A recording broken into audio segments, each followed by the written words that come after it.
be somewhere where other people who like the same thing will be. And the brighter the people, the more you will learn from them. It's important what the idea is worth. It's not important what the rank of the person who has come up with this idea is. There is a difference between a mistake and failure. Did you know that you would create such a thing when you were working on it?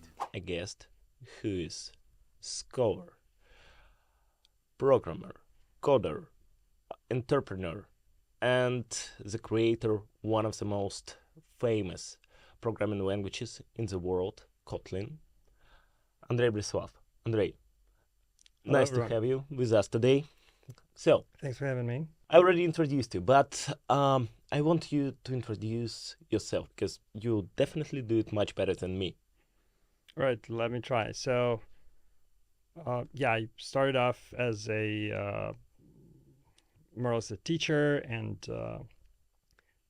taught a bunch of courses in computer science, both while studying at the university and later after finishing.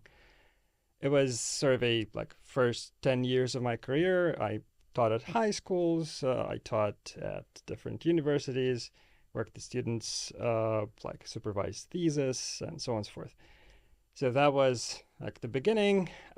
Somewhere in the mix, I worked as a software developer as well, but it definitely wasn't my primary focus at the time.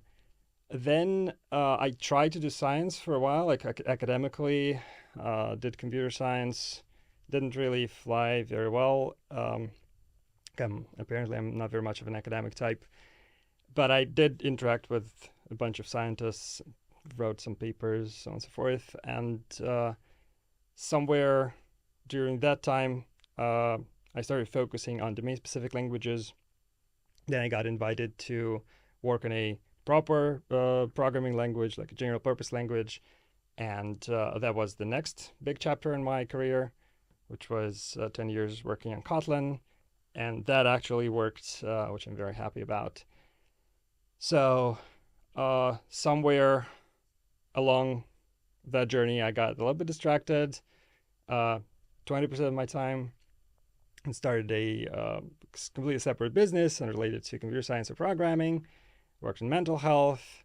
We built a company that brought about 75,000 people to therapy. And so that was something I focused on after leaving Kotlin in 2020. And now this company operates on its own. There is a higher CEO and everything's great, so I don't have to be involved there. And I took a break for a while, and now I'm looking into things also focused around working with people, and I'm coaching leaders. I work at JetBrains, so I returned to the same company where I worked in Kotlin, but in a completely different role. I help the CEO with different organizational matters, organizational development, organizational design. So we basically figure out how to help 2,000 people work more effectively together. Yeah, so my career is a total mishmash of everything. Okay, and if we talk about you, so you studied at the university and probably one of the best in the country. If I'm not mistaken, it was Institute of Technical Mechanics and Optics, right? Yeah, it was renamed a couple of times, but ITMO is the name, yeah. Yeah. So, and in proportion, how much did the university contribute to your career, and how much your self-learning contribute to your career as a developer? That's a very interesting question. It requires a lot of reflection. So I would say I benefited a lot from the first couple of years in the university. Also, my high school education was very good in terms of science and maths. So I learned programming as such on my own before college. But also I learned all the maths and all these basic science at school. That was good and very useful. Then in college, all the fundamental stuff, computer science, algorithms, like calculus, algebra, all other basic parts of mathematics ended up useful. I was very lucky to have a very nice course in fundamentals of mathematical logic, which relates to programming languages and was very useful for me, particularly in my line of work. So I think I more or less, more or less stopped really paying attention in college, maybe starting year 4 or so. Yeah, something like that, like fourth year. So the Russian system at the time was 4 years for bachelor's and 2 years for master's. I did both, but like my last year bachelor's wasn't really there. I was just showing up for exams, which also characterizes the attitude from the university side as well. Like nobody really expected you to be in the lectures or put in very much work. And the masters as well. Like it was sort of more of a going through the motions. But I think another factor, like apart from the courses, another big factor for me that helped me a lot was being there in a class with a lot of bright students. So I learned quite a bit from just other people in my class, and probably like not in class in particular, just in the breaks, talking about stuff. Like we were all programming all the time and talking about the latest news and tech and sometimes math and all that. And that was tremendously influential on me. And I think like my number one advice for someone who's interested in learning will be like be somewhere where other people who like the same thing will be. And the brighter the people, the more you will learn from them. So you can learn from teachers, but you only interact with teachers so much, and you interact with your peers much more. So yeah, that was a big factor too, I think. And also, like, the common wisdom is that you make a lot of connections at school. And like, I can't say my connections helped me like in some major ways, but they did help me quite a bit, like many small bits, and this adds up. Yeah, it's a really amazing point that networking is probably the most important thing in the university, because when you get it into the society of people who actually think the same, pursue the same goals, or probably maybe a little bit different, but you learn from them all the time. Yeah. In your case, you knew from the beginning what you want to do, or at least had some big picture, yeah, where you want to go. I had a very big passion for programming, and I thought I would be doing programming, but I actually did teaching instead, which is, I mean, an interesting plot twist. But yeah, I loved writing code. It was very engaging, fascinating, and I did a lot of that at high school, and then a lot of that, I think, throughout my 20s. I think, like the entire time while I was teaching, I was also writing some code. So that was great, but then somehow I also wanted to teach, and and that consumed more of my time than coding in the professional space. Like I was coding for myself, but yeah. So professionally, I was mostly teaching. Mm-hmm. And about teaching, it was actually my next question. Mm-hmm. And how did teaching influence your future entrepreneurial career?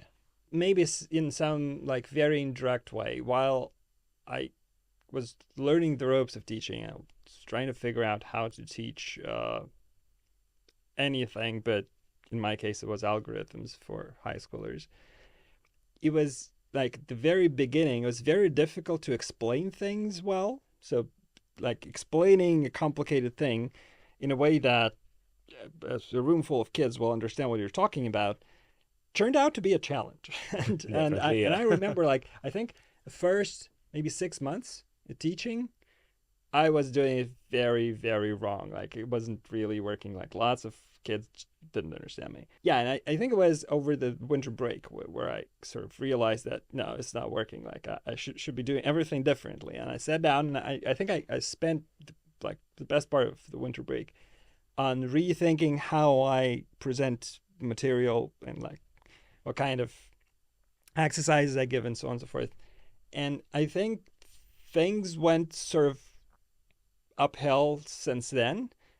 So this idea of, okay, I need to I need to express myself or express the ideas I want to communicate in a particular way to make sure that other people understand them is a fundamental skill. Like it's not particularly connected to teaching or entrepreneurship or anything else. Like you have to explain what your idea is in very many contexts. To my mind, I also teach, but probably not so much as you, also at the university.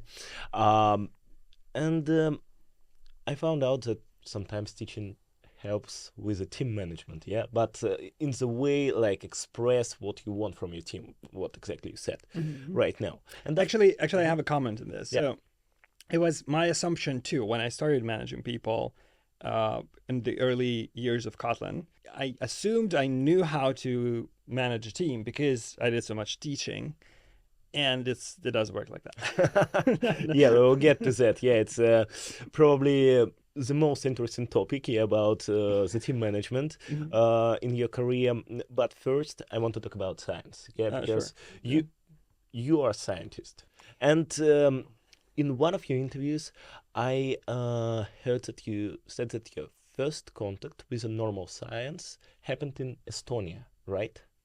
Well, normal science, yeah. Yeah, you expressed Well, it like normal science, yeah. yeah. So the term normal science can ring a bell for some people who study philosophy of science, but this is not what I meant. Let me explain. Yeah. So basically, some historical context is required. So I graduated from the university in 2007.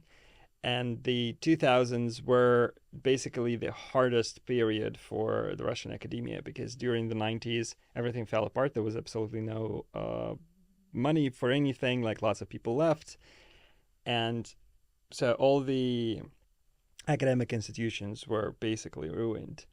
So the time when I entered PhD school was one of the lowest points in history of Russian academia.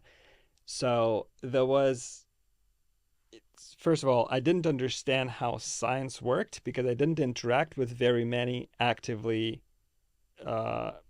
actively publishing academics, and also like I'll be confusing the word science and academia a lot because it's the same word in Russian for some reason. Yeah.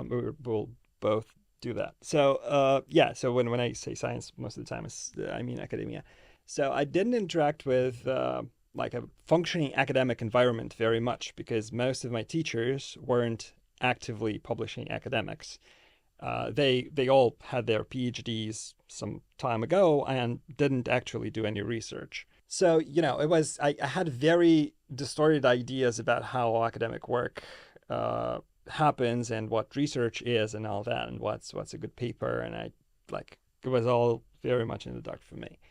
And also, like initially, I studied computer science. I wanted to do computer science, but again, there in my university, there wasn't a huge selection of active computer scientists.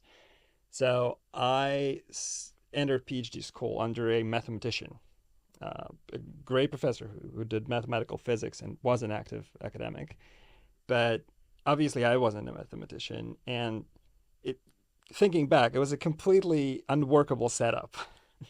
But my advisor was interested in something related to computer science, some like biologically inspired computations and things like that. It was for him. It was sort of an extension to quantum computing and that line of mathematics.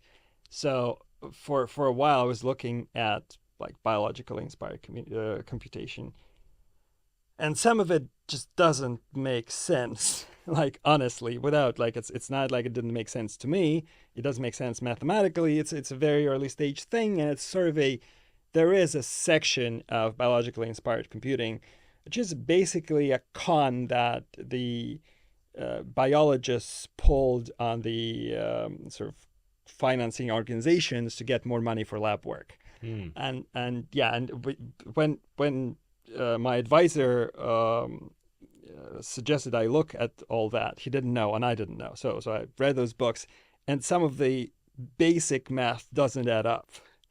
So it was kind of the big disappointment for me. But also, my advisor didn't have a different topic in computer science he was interested in. So I was kind of on my own for a while, and it was all like incredibly confused. I started making up topics and tried to do things myself, which makes no sense for a PhD student. So that was very much lost in my academic work. Also, I did a lot of teaching, and it was sort of, well, the academic stuff was kind of in the background. I just wrote code for myself like I did before, but I pretended it was academic work, which it wasn't. Yeah, and but at some point I realized I didn't know much, and like I needed to somehow learn more, and we didn't have any courses in PhD school. So I started going to lots of like summer schools and also some like extracurricular courses that happened in outside universities in St. Petersburg. Some people were teaching fundamentals of computer science, like advanced academic topics, in this kind of a free open courses, inviting good professors. So I studied there, and so I like improved my sort of level of understanding of sort of advanced computer science a lot. So that was very educational, much more educational than the rest of school. And that was mostly after I graduated from my master's. So yeah, and that was also a little bit confusing. I still didn't interact much with any publishing academics. And then out of the blue, I got this letter from a guy I didn't know. And he said like he was a professor in the University of Tartu in Estonia, which is close to where I lived in Russia.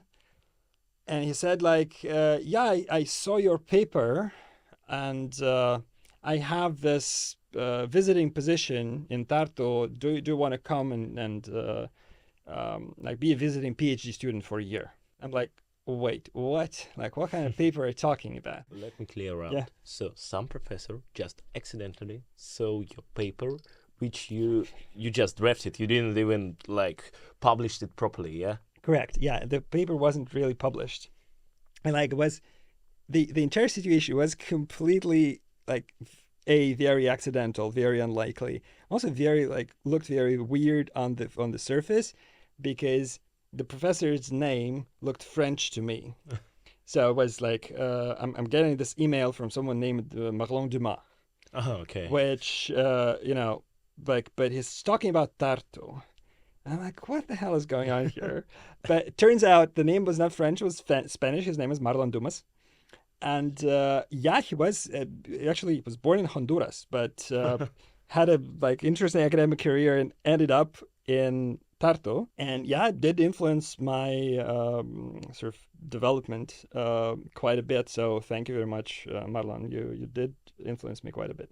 Now, when you were talking about the science community and about publishing, it reminded me a little bit about the entrepreneurship, yeah, because in business you also have to prove that your idea is a good one, yeah. Also, like in science community, you need sometimes to get funds, yeah, for your research or something like that. The same as you raising money in business.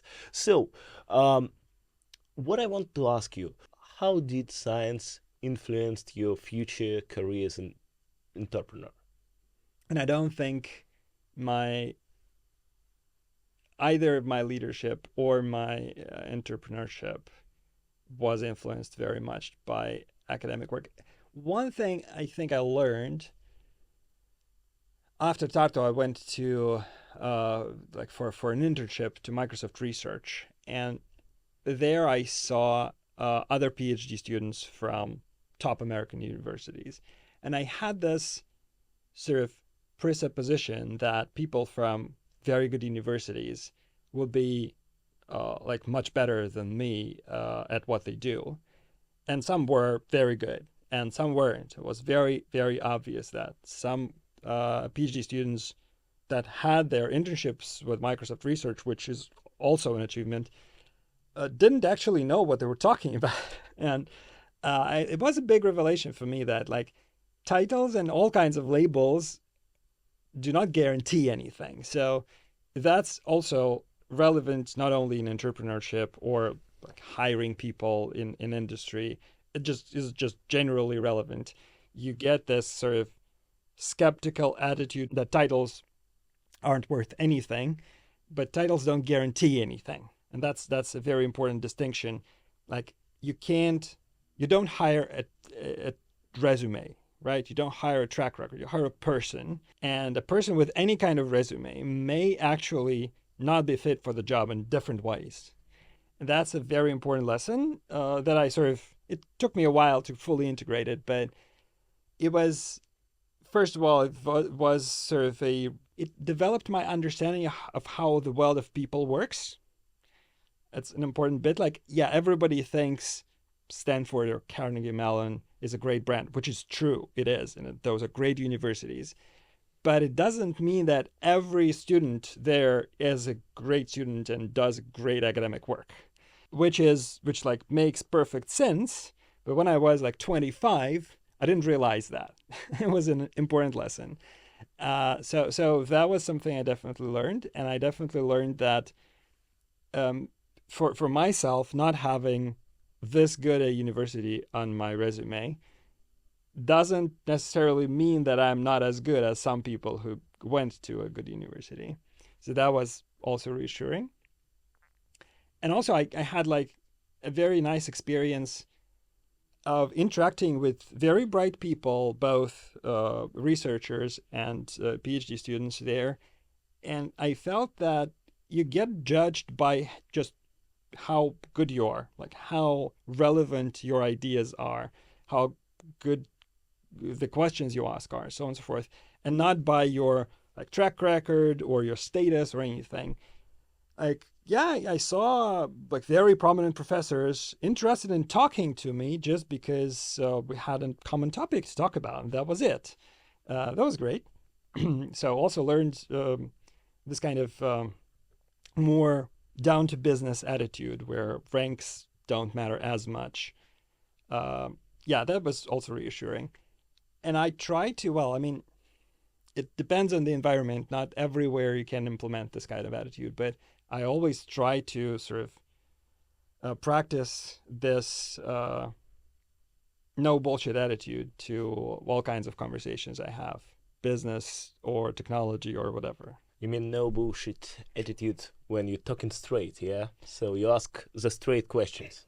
Well, that too, but what I mean here in particular is taking what people say for what it's worth and not for what their status is, for example. Mm-hmm. It's important what the idea is worth. It's not important what the rank of the person who has come up with this idea is, unless it's stakeholder management, and then it may matter, but it's a very specific context.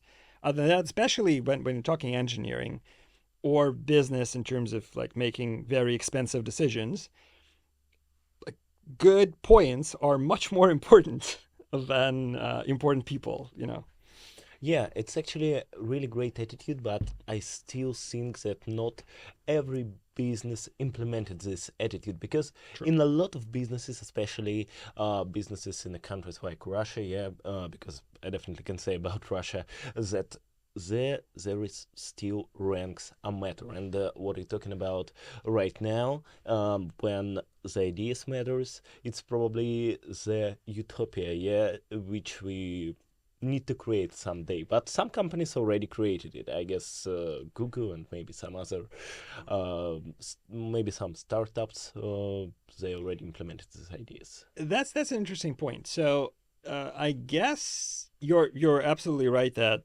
it's not the standard social structure. Obviously, it's not.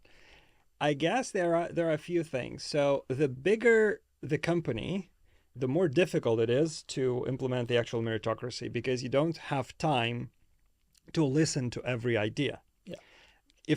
If you're running a company on the scale of thousands, let's say, right? So even like if you have 1,000 people, 2,000 people, there's no way you can process all the ideas all the people in the company have. So you absolutely have to somehow narrow down the scope, like the group of people that you'll be listening to. And the higher you are, the more people would like to talk to you, and it doesn't work. Like, it's physically impossible. So that's a problem. And a lot of bigger structures are only managed through hierarchy, and because we don't know how to organize big groups of people otherwise. Like there are very interesting experiments and teal organizations, but those usually aren't very big. Like there are very few successful really big teal organizations. So that's one thing. Another thing is the kind of culture you build. So even in a small company, you can build a very hierarchical culture where people at the bottom can't speak their mind at all, just because people at the top don't want to listen. And that's not necessary, but that's also like a natural thing. People are monkeys; they build hierarchies naturally. And there again, it's a matter of culture. A lot of people will build such cultures, other people won't. And also it's a question of what kind of things you discuss there. For example, engineers are sort of have a little bit of a benefit in their field, that there is sort of a more easily attributable merit to an idea in the field of engineering. And there is a lot of things are testable against reality. Like you can go and try it and see if it works, and if it works, it works. Like nobody can say it doesn't. It's not like black and white like that, but there is more of that compared to many other fields. So I guess engineers in general are a little more inclined to build meritocracies as opposed to other social structures. But again, it's not like 100% recipe. It's not like every collective of engineers will be super meritocratic or something like that. No, but still, like it happens. And a lot of companies that have this kind of tech-centric culture will be more meritocratic than different cultures, like say business-centric or whatever other centric cultures. So yeah, this is not a complete utopia in the sense that sometimes it works, but it's absolutely not guaranteed, and you have to build it deliberately. Yeah, I guess it depends on the business because probably in some businesses maybe the hierarchical structure just needed. Yeah. About the meritocracy, which we are talking about right now, I actually read only one book. You probably may guess which one, Principles by Ray Dalio. You read this one.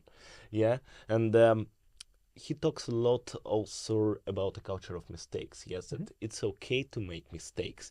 And in a lot of businesses and a lot of cultures, people hate making mistakes, and it's really slowing the process of the development. And I guess a lot of people just do not create any businesses or do not apply to any company because they afraid of the mistake, afraid that they will fail. What do you think about it? Do you also afraid to fail in your work, or you more eager to try and to make mistakes and then to learn from them?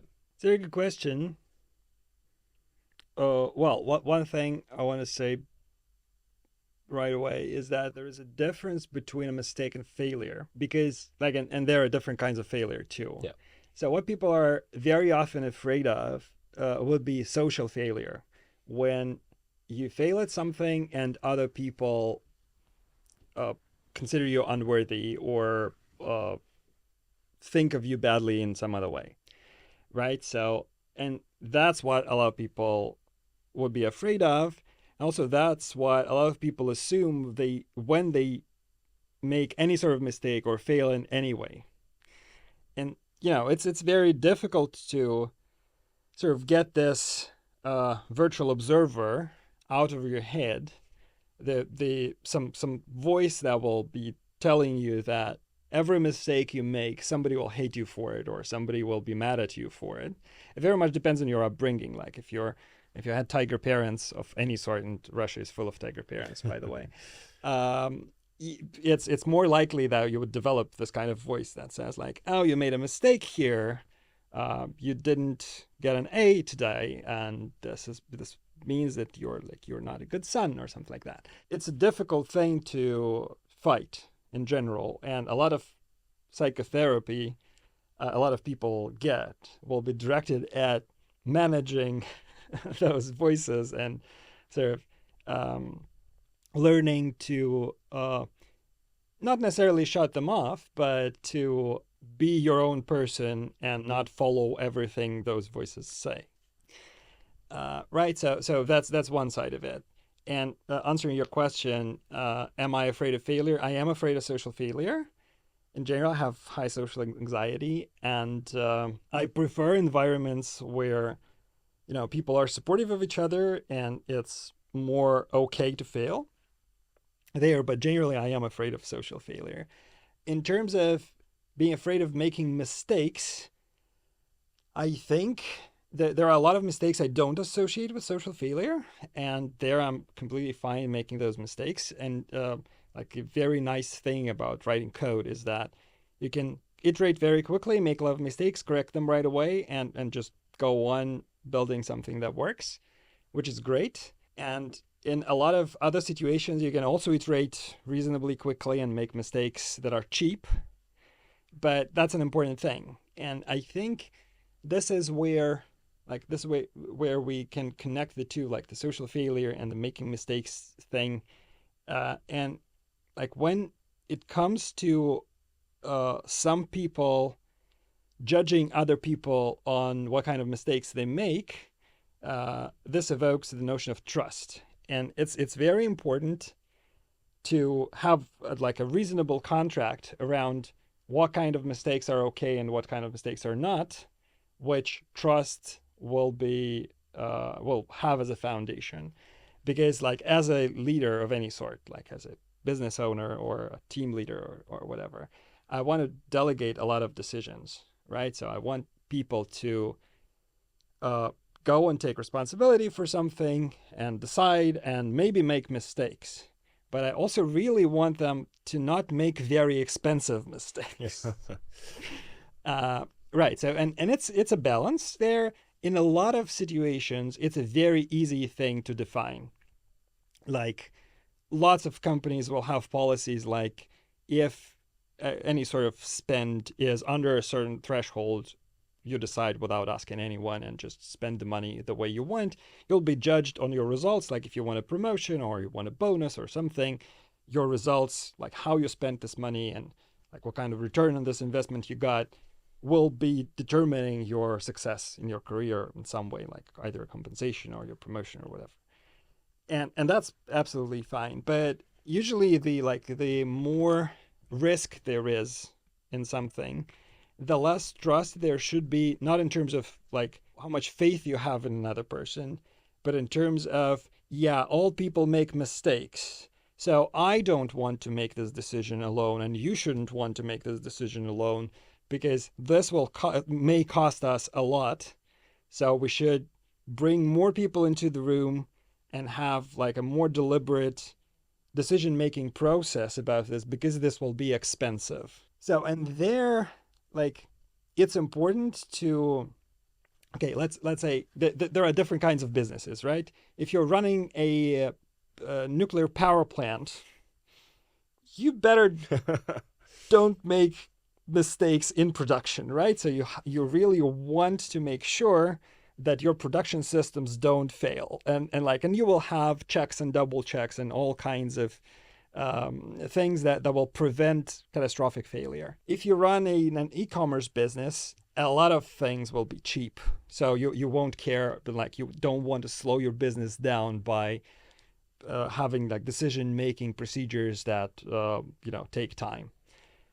So, and on the spectrum, there are different points, and in different businesses, there will be different kinds of things you don't want to happen, and you want to pay a price for them not happening. Like you want to go through a decision process, and you want to like hedge your bets, and you want to like do extra research and somehow like take insurance on things and take things slowly and prototype and whatever, like protect yourself against whatever bad things that you anticipate there. So it's a big spectrum, and there is a lot of deliberation to be put into these things. But I guess the important idea is if some person has no space for making mistakes at all, you can't expect a lot of initiative for them.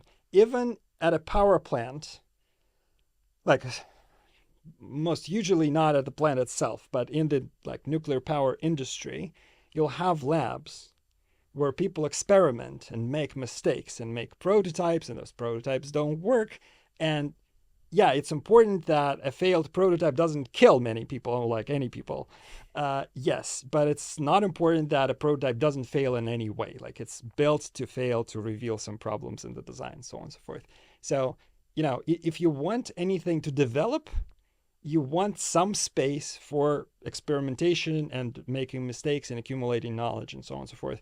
The question is like, where is the suitable space for that in your particular structure?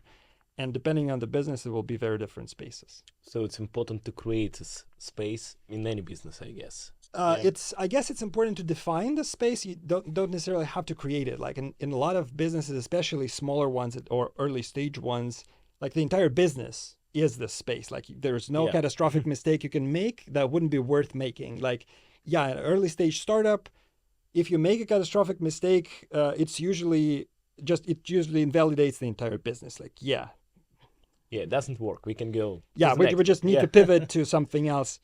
This is what we do here. We come up with some sort of hypotheses, and we try to invalidate them as quickly as we can. And the bigger the business, the more people are involved, the higher the stakes, the smaller the area for mistakes will be. Yeah. From what you just said, I actually probably can point out three things which should be assessed when you're making a mistake: risk, reward, and possible loss. I guess you didn't say it exactly, but probably it's three most important things which you need to consider when you're making a mistake. Because risk, actually the mistake you will probably make, reward, what you will get if you will be successful, and the loss, how much you will lose if it doesn't work. And if reward is much more than loss, then you probably should try and make this mistake. Well, I wouldn't agree literally with what you say, because if you define risk as a probability, then whatever the reward, you have to multiply the reward by the probability. So if the probability of gaining this reward is very low, you may not want to go there just because the expected value will be low, right? So it's like in big bets, it's important to calculate the possible consequences.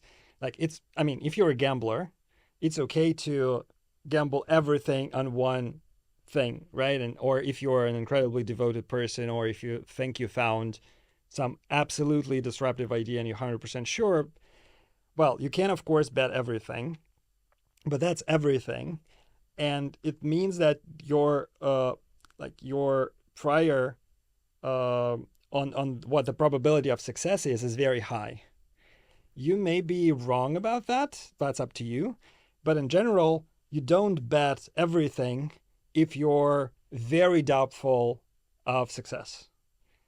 And that's the general decision-making idea. And then the big question is how you find out what the probabilities are, how you lower uncertainty there, how you make experiments or research or something to to improve your idea of what the probability of success is, like what kind of risk factor we're looking at here. It's really interesting insight, because I've never thought about the probability. Because you have a mathematician background, that's why you probably always assess the probability. And I guess it's the most important factor. How are chances of you to succeed? But sometimes if probability is low, it still can work. It can. And it again, if we take entrepreneurship, there's venture capital. Venture investment is the field where probabilities are usually low, but the idea is that you bet a little on a very unlikely thing, like less than 1% of all startups succeed in any way. So you put a little money in a lot of startups called, I think, spray and pray. Yeah. So you spray your money across the market and pray that someone actually succeeds. But the point is, you don't bet everything on one unlikely startup, right? Like one unlikely success. You bet a little on a lot of them, and rewards, the expected rewards are so high that even one of them succeeding will compensate all the lost money for on all of the rest of them. And that's a very important distinction. Like if you are a kind of investor who has money for only one investment in one startup, you shouldn't do venture investment. It's not going to work. Yeah, it's not gonna work definitely. Yeah. So let's move to your career in JetBrains and to the Kotlin language. Yeah. Right. So you developed the language which Google called most favorable language for the Android development, if I'm not mistaken. Yeah, it's Kotlin is officially the preferred language on the For Android platform. Yeah. Yeah. So, first thing which I would ask you, did you know that you would create such a thing when you were working on it? I didn't, and yeah, it very nicely connects to the risks and probabilities and all that. So when JetBrains offered me to start this project, I very much realized that okay, like what's the probability that this succeeds? I don't know. Like I feel confident in sort of I think I'm good at languages and all that, but like I've never done one. I don't know how it's done, basically, like on an industrial scale. There are lots of risks. Most languages never succeed. The the proportion of succeeding languages may be even lower than the succeeding startups. I don't know.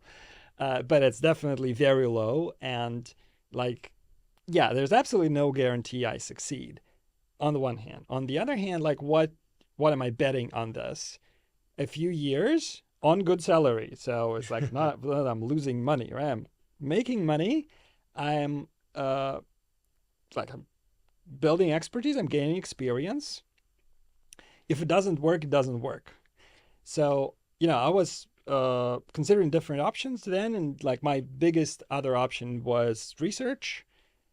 And in the academic world, it was pretty clear that I'll be for a while. It will be like a lot of limitations. I won't have a lot of funding. I'll work with some like more prominent researchers on their teams. And here I had a chance to have like my own project, which will be, if it succeeds, it will be very impactful. So I chose that because I think in terms of, again, multiplying the probability by possible gains, it was a very, very good bet. Like it was very likely to fail. And I also realized that like if it fails, my losses won't be big and I will still gain something. So yeah, my short version of that was, yeah, if nothing else works, I learned something along the way. And I did learn a lot. Not as much about languages, just because I already studied languages quite a bit before, but a lot about like engineering and challenges in production and working with partners and managing teams and working with people, all that kind of stuff. I did learn a lot of that. Yes. It's really interesting, and I want to talk about all of these topics. But before that, how do you feel right now? Yeah, looking back at what you created, do you think, like, yeah, I am cool, I did it, or you, or you don't have such feelings? You just okay, it was a chapter in my life. Let's go further. I guess kind of both. Yeah. So I am proud of what we achieved with Kotlin. It was great.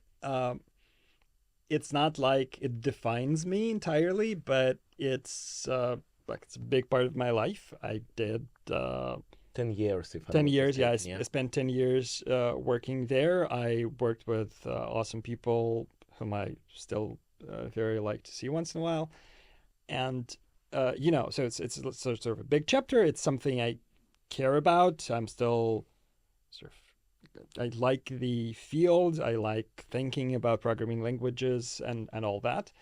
On the other hand, like it felt like I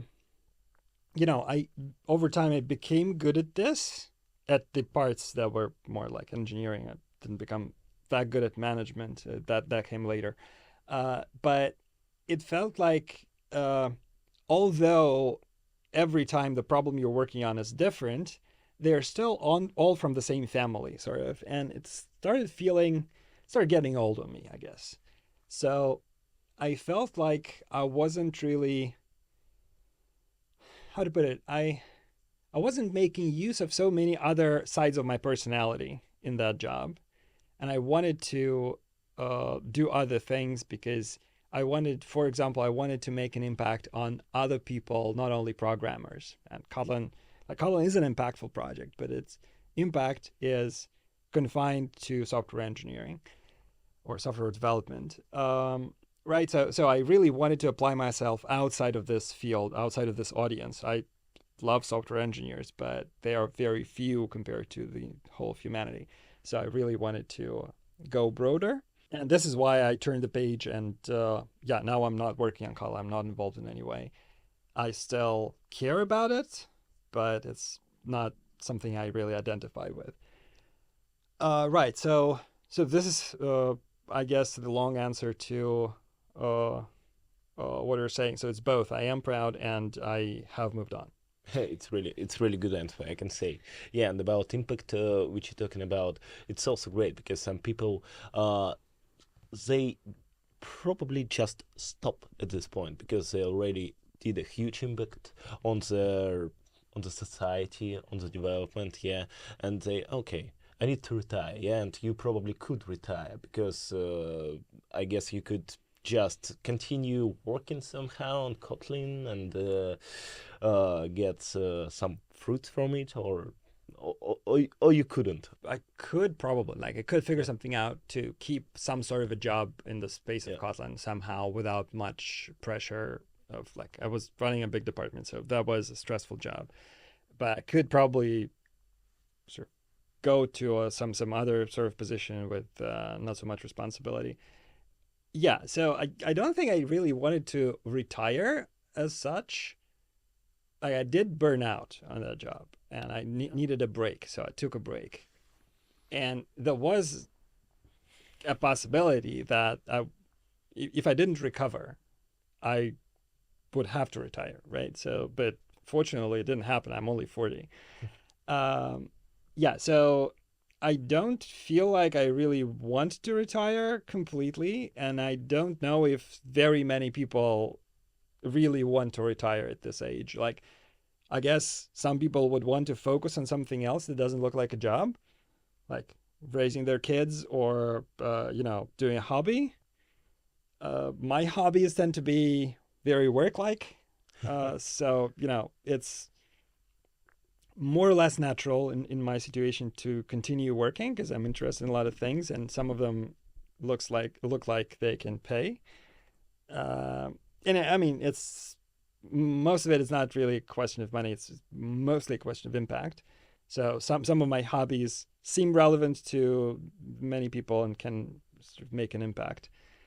So I keep doing that as long as I'm still have enough energy to do that. Why not?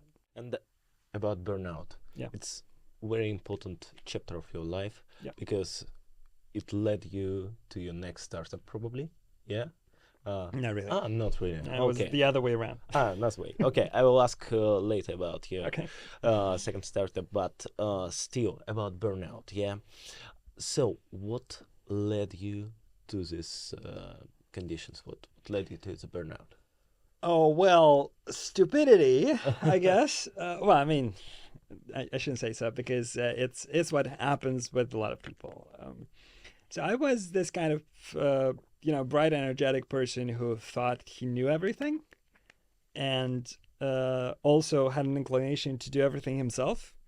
And if you work on a bigger team, with the size of the team, this becomes less and less feasible to actually keep track of everything while doing a lot of things yourself.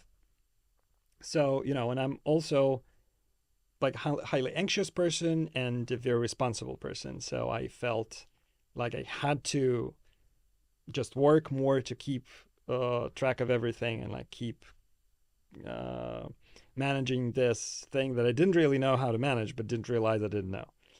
So it was it's a trap a lot of people fall into, and Unfortunately, I didn't get advice on this uh, at the right moment, both because I didn't want advice, I didn't know I needed any, and because people around me were more or less headed for the same trap or already in the same trap. So, Hmm. it's kind of, I guess there might have been some people who told me something that could be useful if I listened, but I didn't. So yeah, it was basically the way it progressed for me. I started with a very small team, and it was very easy to micromanage everyone. Then the team grew, and it was possible to micromanage everyone. I kept micromanaging everyone without realizing I'm doing something wrong. And then when the team grew to something 30 something people, it was already borderline impossible to micromanage everyone. And I didn't know that I'm doing it wrong. I just knew that I couldn't cope anymore with this kind of workload. And, I had no free time to like regroup and change something easily. So I had to run around very fast all the time. And it was kind of a trap where you have to run very fast to just stay in one place. And, that was very uncomfortable. And the team kept growing and the language picked up. So there was more and more we needed to do and more communication outside the team, which also all went through me. It was difficult and a lot of pressure. And I wasn't good at A, realizing where the pressure came from, B, delegating to other people. I was learning it all too late and I didn't really prepare for it. So I didn't have the right people prepared for delegation of a lot of responsibility to them.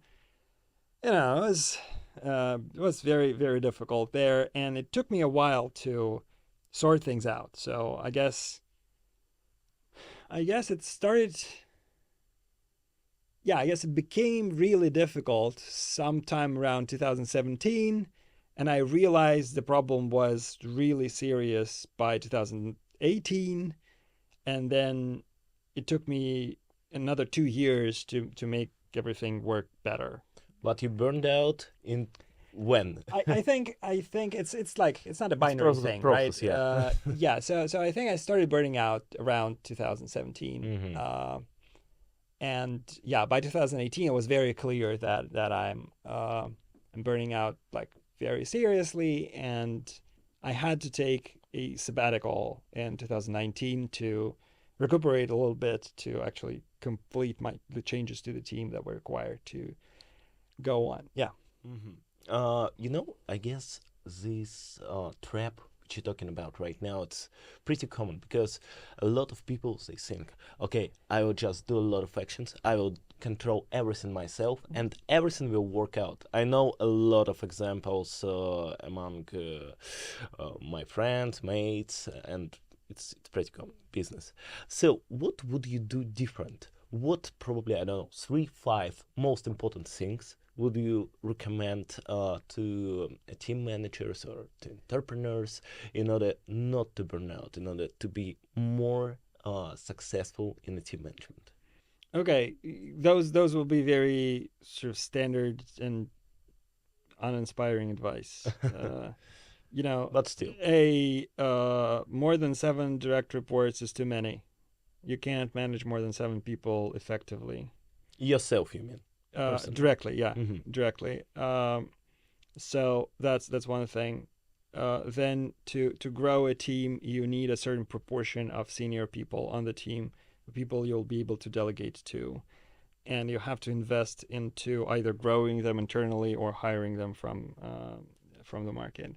So that's crucial because when the team grows, you have to delegate to someone. So also, if you don't know how to do something, like study it, take advice. It's like nothing comes naturally. There are no natural leaders who know how to do everything well. You'll make a lot of mistakes on your own. And you don't have to make them all yourself. A lot of mistakes come pre-made for you. You can actually just look at other people, listen to other people. Yeah, I guess a good rule of thumb would be you need to, like, as a leader of an organization, you have to have slack. Like, you have to have 10 to 20% of time just spare. that's not occupied by anything, because things come up all the time. And if you don't have this time, or this time is all the time is filled with whatever urgent things that come up all the time, it means you don't have enough slack. You will not have the headspace to rethink your organization when it outgrows its current structure. So all that is sort of very basic, but if you want to sustainably grow without overstraining yourself, this is how you do it. I don't think a lot of people do it this way on the first try, but a lot of people do it this way on the second try. Yeah. Nobody do it on the first try, I guess. Maybe a really conscious one. Yeah, and what about the therapy? Because in a lot of interviews, you talk that it helped you a lot. Yeah. So, did it really necessary to do? Like when you grow in a business, when you manage a team, do you necessarily need to do some therapy? Well, it's definitely not necessary in the strict sense. A lot of people don't do any therapy and are successful in business and other lines of work. So it's not a question of like whether you can achieve anything without therapy. You absolutely can. But it's a question of will you benefit from therapy? And most people will in one way or another. Like for me personally, therapy helped me with managing anxiety, and I'm much calmer, much happier than I used to be before the year 2015, I think, when I got therapy for the first time. So, like, my background mood is much better now than it used to be in my early 20s. Hmm. So, that's like one easy thing. Also, therapy helps you understand other people, understand yourself, helps you communicate things that are usually harder to communicate, like what you're worried about or why are you so worked up about this particular question. These things are communicable if you understand the actual reasons on your part. Therapy also helps you sort of navigate difficult situations in your own life, in the lives of people you work with, in your family, everywhere. So basically, it has two sides. One is sort of educational, where probably educational is not the right word. Like, it's raising self-awareness. So therapy usually helps you understand yourself better, which is a process. Like, even if you think you're very reflective and you know everything that goes on in your head, you don't. And nobody does, and people who go to therapy a lot don't completely know everything. It can be improved. And if you never did therapy or never used another person trained in this to facilitate your self-reflection, you have no idea how much better your self-reflection can be. And yeah, self-awareness is usually not developed on your own as well as it can be developed with a trained professional helping you in this. So that's one side of it, and it's universally applicable. It's very useful. And the other side of it is we all have patterns of reactions, patterns of behavior that formed before we could really consciously decide what's good. And those patterns are working every day, and they are controlling our lives in many ways, and those patterns can be changed. So self-awareness can help you notice a pattern or see a pattern in another person. That's all very useful, but the other side of it will be actually changing something in yourself. You can't change a pattern in another person unless they want to. But changing your own patterns can make your life much more comfortable and at times much more efficient or effective or both. Really interesting perspective, because I have one friend actually, and he says that he doesn't need the therapy because he had a great self-awareness. Well, and a lot of people, get into this trap, I guess. There is this, with self-awareness too, there's this thing called the Dunning-Kruger syndrome, where, and I had it in many areas of my life, including, I think, self-awareness and including managing people, where, the less you know about how it can be, the more you're sure that you're very good at it. I don't know your friend, so maybe he's an exception. But in general, you should try and see how different it can be. Different can be, yeah. It's always very important to try different to not to Yeah. understand. And about your startup, Auto. Yeah, you told me, did I correctly pronounce It's it? okay. Yeah.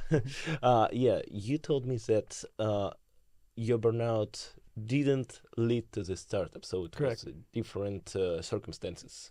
Can you tell briefly about it?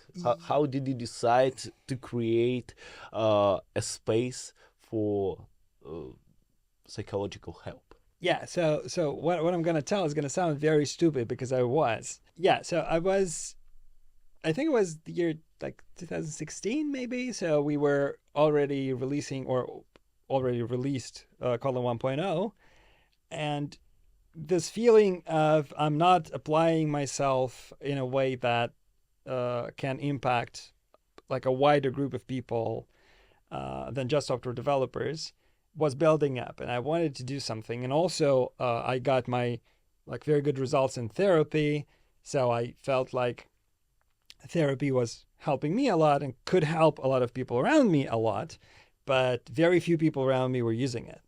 So I really wanted to help others get therapy and get the results that it brings.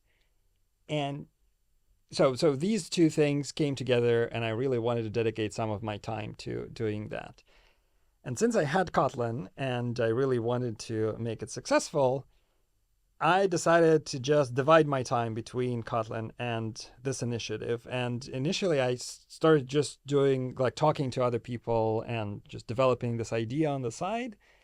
And by 2017, I met my co-founder, Ole Kitainen, and she already created a company, and we started working on Alter together.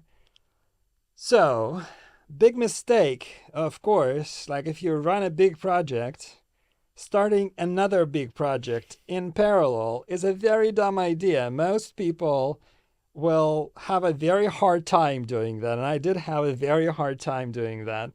And yeah, so basically you can notice that by the dates that like when I started burning out coincides with when we started this company. I don't think Alter was the reason why I actually burned out, but it definitely contributed because I have to had to switch between the two things. And it was sort of, I think one of the motivations was I wasn't super happy about my job as a manager in Kotlin. The engineering side was great, but managing was difficult. So I wanted a job that I like more, sort of.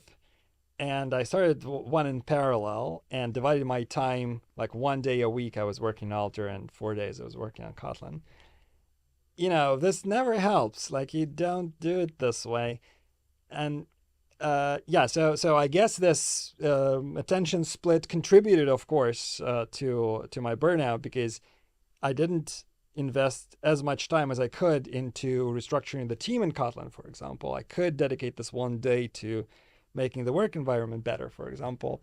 I didn't, but still, we did a very good job with helping people get therapy, and I'm happy about that. But yeah, can't recommend, like, don't do two big projects in parallel. And if you have issues in your organization that you lead, just don't divert your attention to something else. It's not the best way to go about it. So I guess you took this 20% of a headspace, which you mentioned before, Right. and yeah, and instead of that, you took another big project, yeah. Yes, and yeah. Speaking of self-awareness, Yeah. right? So it was a dumb move. I guess I sort of learned a lesson, more or less, but not entirely, because I'm still very prone to distracting myself with other shiny ideas.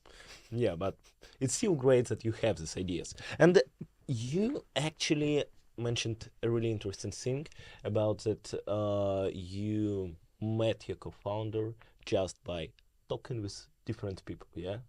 Sort of, yeah. Yeah, because a lot of people don't know how to start a project, yeah, because they think, okay, I have this idea, what should I do next? Yeah, and I also found out that the best thing is actually to tell about your idea to different people. But how many people did you talk to, and did you have some negative feedback on your ideas when you were talking about it?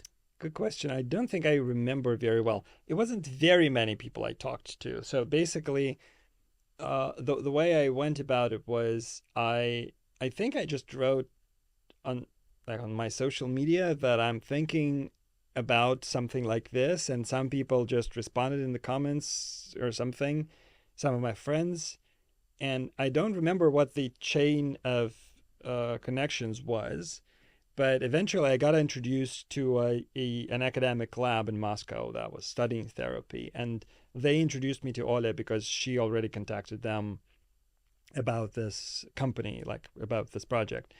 So, it wasn't a very long chain, and it wasn't like I got very much feedback, like negative feedback. I wasn't actually looking for feedback. I was looking for people to discuss with, more or less, people interested in the same thing. So it wasn't like I was pitching the idea to investors or anything. It wasn't the plan initially. So yeah, another thing, this wasn't initially planned as a business, which is a little naive, but yeah. So the idea was like, can I put a little bit of my own money into making therapy available to more people? Like, can I sort of do this philanthropic thing?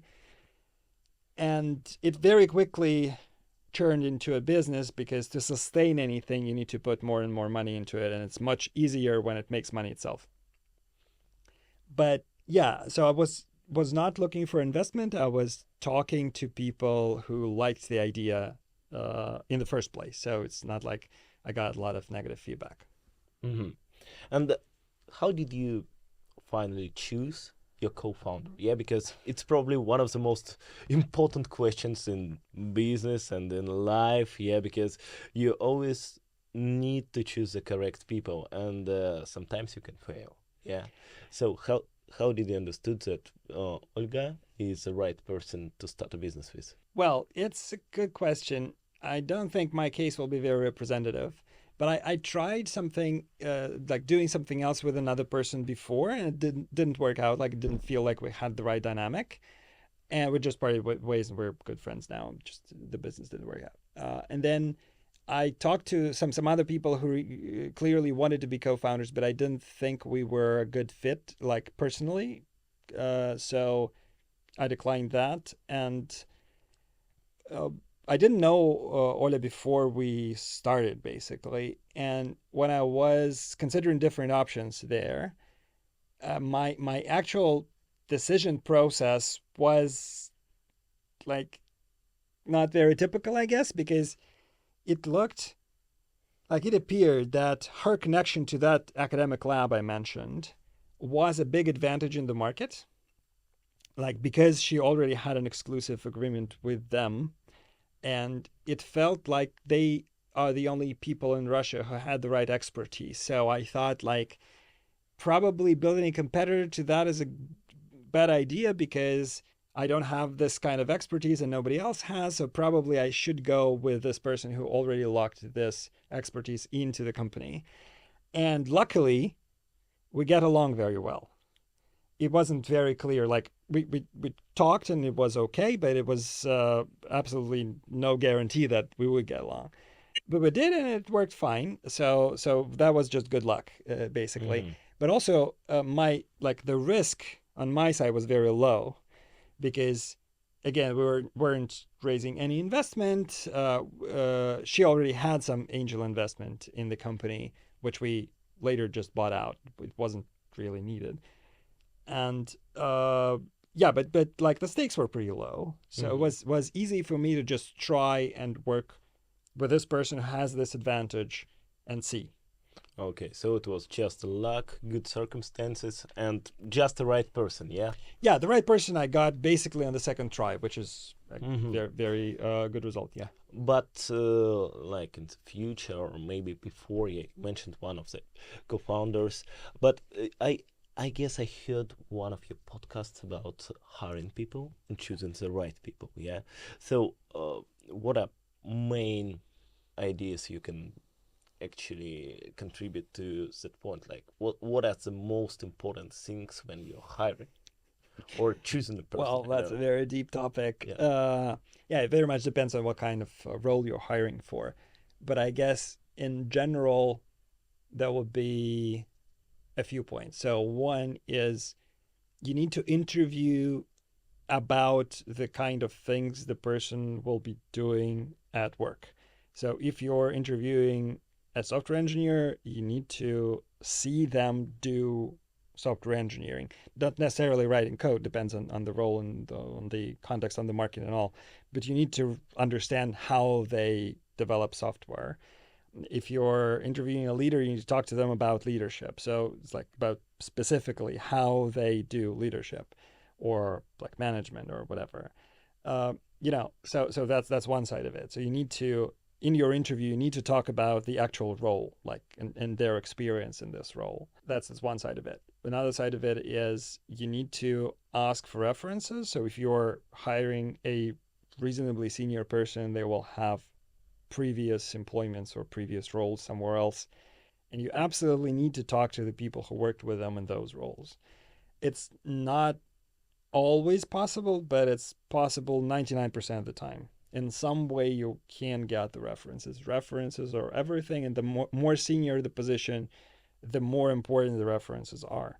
And it's like you can delegate that. You have, especially as a founder, hiring a reasonably high-profile person to the company, you can't delegate gathering references. You have to talk to other founders yourself about their experience with this person. And this, by the way, applies to investors as well. If you're taking money from someone, you absolutely should talk to other people that took money from them before. It's a really interesting point.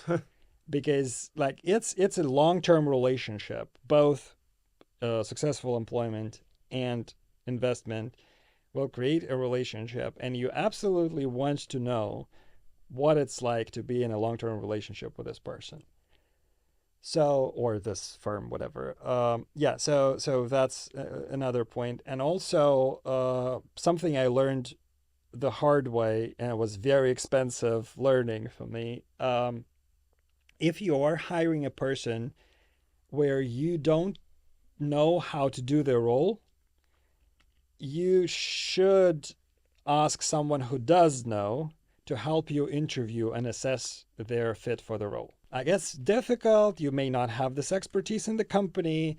Maybe you're hiring the first analyst to your company or the first marketing person, and you yourself don't know how to do analytics or marketing or whatever other role. And this means that you don't know how to hire a good specialist. Like you can't tell whether this person knows what they're doing or not. And like the only way that worked for me was ask someone to help you, to like consult you on hiring for this role. And that would be someone who routinely hires for this kind of roles, and they can sit with you in interviews and help you compare candidates and help you assess resumes and so on and so forth.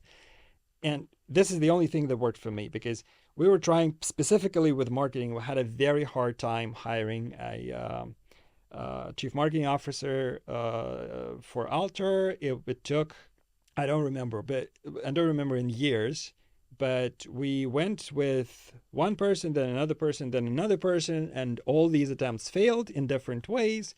And this was when we realized like how much money we lost on all this, because marketing wasn't performing and the business wasn't growing as we wanted. And this is when we realized we just didn't know how to hire marketing people because we weren't marketing people ourselves. And there was no way we would guess right when interviewing. And this is when we just asked someone to help us, and that worked much better. So just invited a marketing person who helped you to interview. Yeah. So we invited a marketing director in a much bigger company whose direct reports would have the same expertise that the CMO in our company would need. So it was their direct experience hiring these people. Did it many times before. It was successful. So we asked him to work with us like on the resumes, on the interviews, and on comparing candidates. It worked very well. It's a really good point, because not everybody understands that they can't hire a person if they don't have an expertise in this field. Yeah, it's a pretty important point. yeah, it's not like you absolutely can't, but you don't know how, so the risk is very high. Yeah, risk is high. And depending on the impact of the role, this risk may Lead to translate losses. to like a lot of money lost or a lot of opportunity lost, so on and so forth. Yeah. What I want to talk in our probably last 20 minutes, which we have, uh, is about your moving to London. Yeah, we're right now in London. So why did you choose London? Oh, in terms of choosing, it was very easy. I wanted a big city that speaks English and is in Europe. There's only one. That was like a Isn't Europe? no-brainer. Yeah, Brexit. Well, no, it's geographically Europe. So I wanted Europe, Europe. English, and a big city. And there's only one such city in Europe. That's it. Um, yeah. So in terms of why English, I speak English reasonably well, so I didn't want to learn another language that sounds like a lot of effort. I don't want to invest, and it's hard enough to integrate even when you speak the language reasonably well. It's much harder to integrate without speaking the language. So that's one thing in Europe because all of my friends and family are in Europe. It will be much more difficult to travel from across the ocean, whichever ocean you mean. So that was a big factor. And a big city is just my preference. I like places where a lot of different kinds of people concentrate and where you can meet. Like, if your preference in people is peculiar in any way, and mine is, like the kind of people I like are very few in percentages. So if you have to look for people that are very rare, you want to be in a place where that concentrates a lot of people because then you have a chance of actually finding them. Yeah, so that's a very simple set of criteria for me, and like it wasn't much deliberation. Yeah, but London is really great place. Like it has a lot of events, a lot of people. What Right. you're just talking about, yeah, it's really great. But about the integration part, so is it hard for you to integrate into the community? And when I'm talking about the community, I want to point out one thing. Yeah, it's quite often when people from one particular country which speak one particular language move to another country, they seek to find people who speak the same language, Mhm. and they get into this bubble. Yeah, Right. and some people never get out of this bubble. Before you, I talked to another guy, and he said, "Yeah, I'm in this bubble. I have this problem." So, what about you? Can you say that you also got into the bubble of Russian speaking? Or All something like right. that? Yeah. So one big thing I have to say, and I mean, it's kind of trivial, but also it's something you realize in a painful way after a while. Immigration is hard. So yeah, and everything seems less hard in theory. Like before I moved, and even soon after I moved, I didn't realize how hard many things are because it adds up over time, and you feel the like how difficult it all is together only after a while. So about the Russian-speaking bubble, in my case, I have a lot of Russian-speaking people I know in London, and it's on the one hand, it's big support that you don't come to a place where you know zero people and where you absolutely have to uh, like head first jump into a culture that's not completely familiar, and you'll feel lonely a lot because of that. At least I would. So it's nice that there is a Russian speaking community, and it's quite big. And like you can find all kinds of Russian speaking people in London, which is great. But yeah, you're absolutely right. There is a trap of just staying in this diaspora. Just you can have enough social life in the Russian speaking community in London without ever having to interact with anybody English speaking other than for your like mundane everyday needs. And yeah, and that's a big question. A lot of people will just not even bother trying to interact with non-Russian speakers because it's difficult. Like you sound dumb in English because not because you're objectively dumber, although speaking a different language does affect your thinking ability, but because you're so much smarter in Russian and you're used to showing like casually how smart you are or how charming you are or how witty you are, whatever. You are used to showing that and sort of feeling that you have shown that was accepted on the other side and that the other person appreciates that. And you can't do this in a foreign language. You don't know how to. And this is very frustrating and this is very alienating and you don't feel like yourself.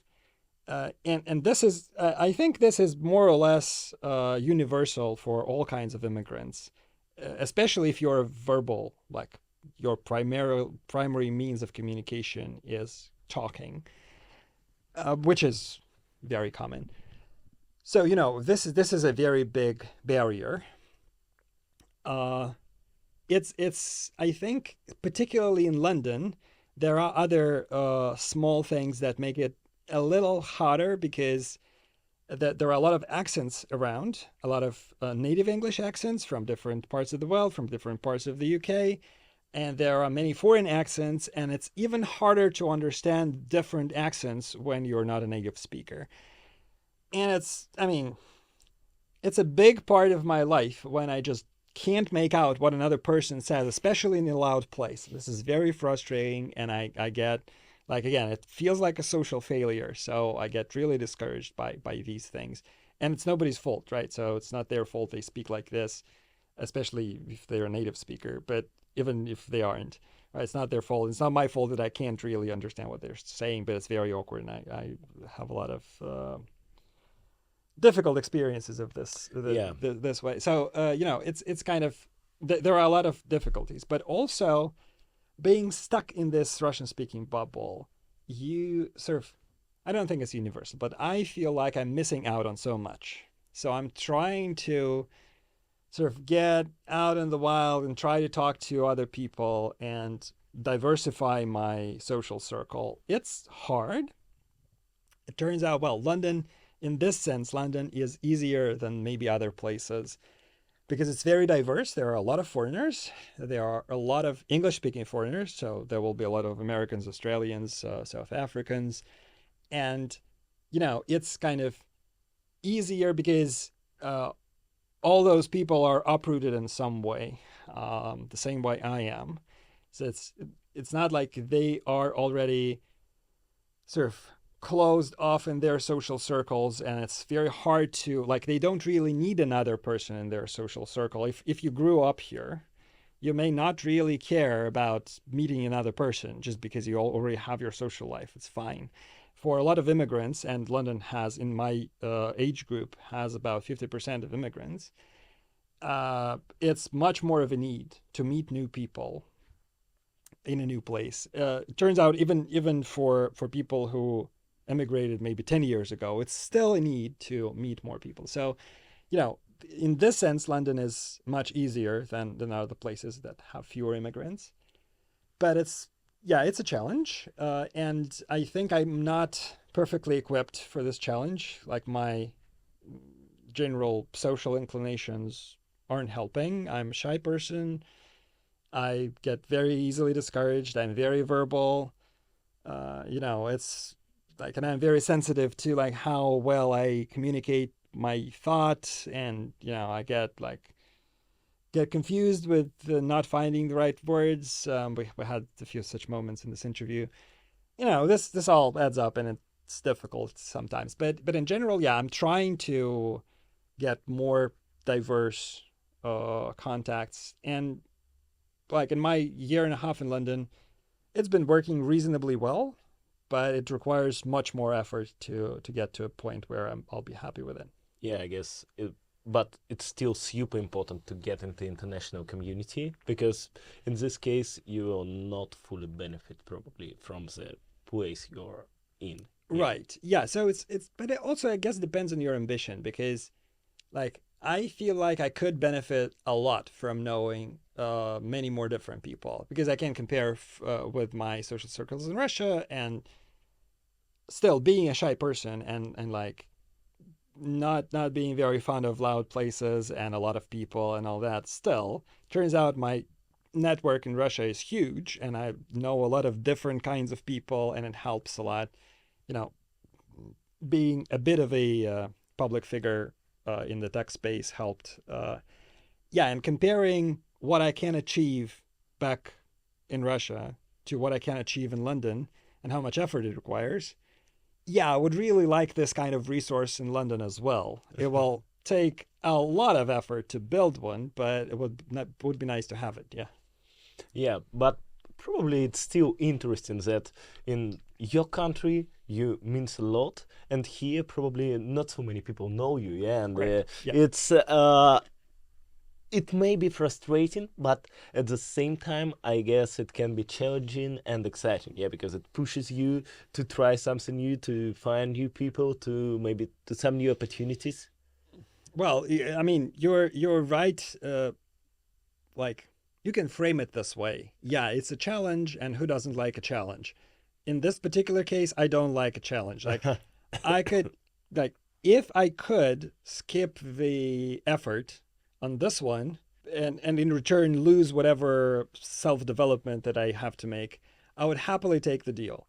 But yeah, there's no such option, so I'll be struggling. Yeah. And you got here to UK by talent visa, right? Yeah, global So, talent, yeah. was it difficult to get a talent visa?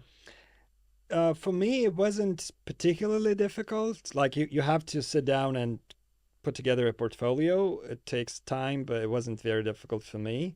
Again, like I guess I fit the criteria in a reasonably natural way. Like they're looking for things like publications and impact, and this was very easy with my previous job. But overall, yeah, it wasn't. It's not a very complicated process. It is a bureaucratic process, so you have to read the manual. You have to like carefully look at the instructions and make sense of them. They are actually very well written. One thing I'm really loving about Britain is that lots of bureaucratic things and like paperwork things are really well explained, which is great compared to other places I saw, like the United States in particular. Like no comparison at all. And so in this sense, you can do a lot of things yourself without much confusion, but it requires you to actually sit down. Like it took me about 2 weeks, more or less, full time working on the application. But other than that, like the rest of it was reasonably straightforward. In my case, yeah, I heard about different cases, so I got a little bit lucky with like there was no processing mistakes with my application, So sometimes there are some mishaps, but I didn't have hit any of those. It was more or less straightforward. Yeah. So you did it all yourself. You didn't hire any Yes. company or anything like that. Yes, Yeah. I did it by myself. I sought some help on Russian immigrant chats where people were doing the same thing. So I asked some questions there, and yeah, I just used the official manual and some online materials. That was it. It wasn't difficult. It's really great. I think it's always better when you do it to yourself because you know better about yourself. That's one aspect of it. Another is it's like compared to the experience other people I know got with some help they sought, it's much quicker to do it yourself because all those firms are overloaded. They have like lengthier processes, and sometimes it's unpredictable. So you have, I guess, with some help, you have more confidence. And if you don't have time for this, it's much easier to just get help. But if you want to make it the fastest way, it's doing it yourself. And do you plan to use London as some new point of your life to accelerate and to boost your career on the international field, or you don't have plans like that right now? Well, I'm not sure I understand the question really. So I'm gonna live here for a while, at least for like a number of years. So whatever I do, nationally or internationally, will be from here. I expect London to help me in some ways, but I don't know if it's going to be like the main factor in any of that. Yeah. So, I mean, my question was more about the international career or international business. Do you plan to do some big international thing, or it's not Well, I'm the goal. not entirely sure what do you mean by a big international thing. So currently I'm working for JetBrains, right? So it's an international company with offices across Europe and also the US. So, it's kind of, yeah, I'm working in a high profile position in an international company. JetBrains does have an office in London. So I'm working remote for an office in Amsterdam, though, at least right now. And yeah, I'm not planning currently to start a business. If I do start a business in the future, it very much depends on the kind of market I'm targeting. So London either will be an advantage or won't be an advantage, depends. Yeah, so nothing I can say in particular. Hmm. And actually wanted to ask you about your goals. Yeah, in the future, maybe three main goals. I heard in the recent interview, which was like maybe a few months ago, that you talked about the family, one of your Mm-hmm. goals, yeah, and about getting into the international community, yeah, to make your network more international. But maybe something else. What do you dream about right now? What do I dream about? I guess I have too many dreams, and to stop dreaming and start doing something, I had to sort of shelve most of the dreams and go about the things that were reachable at the moment. But you're right. One of the things is I really want to sort of settle and have a social circle, so integrate locally. That's definitely a part of my plan. Then I really want a family. I'm 40. I don't have a family. I want one. And yeah, apart from that, I really want to sort of get some professional fulfillment, which I think, getting very well now at JetBrains, and also in parallel, I'm coaching some people and working with. We organize some community events, and all that is great. There are many different ways of possible self-expression and professional fulfillment. So I'm not entirely sure what it will be like, but currently I'm doing very interesting things and learning a lot. I'm considering probably going to school here and learning some business and some like transformation management, change management, which are very interesting topics for me.